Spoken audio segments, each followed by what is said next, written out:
Sa gitna ng sunog sa Tondo, Maynila, kung saan mahigit 8,000 ang nawala ng tirahan, isang buhay ang sumibol. Nakatutok si Katrina Son. Halos 2,000 pamilya o mahigit 8,000 residente ang nawala ng tirahan sa sunog sa Road 10, Barangay 105 sa Tondo, Maynila kahapon.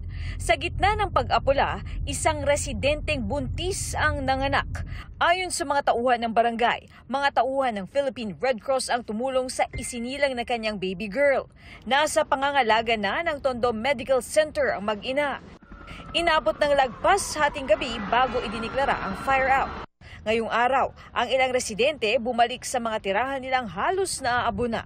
Hindi maiiwasan ng ilang mga residente na agad bumalik sa kanilang mga nasunog na tirahan dahil gusto nilang makita kung may mga mapapakinabangan pa sila. Bebenta na muna namin yan. Bibili pagkain, bibiling bigas.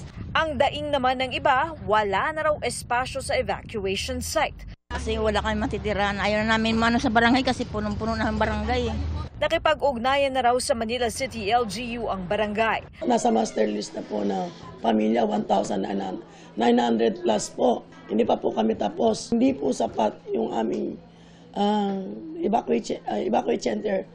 Ang General Vicente Lim Elementary School na isa sa mga itinalagang evacuation site ng mga nasunugan.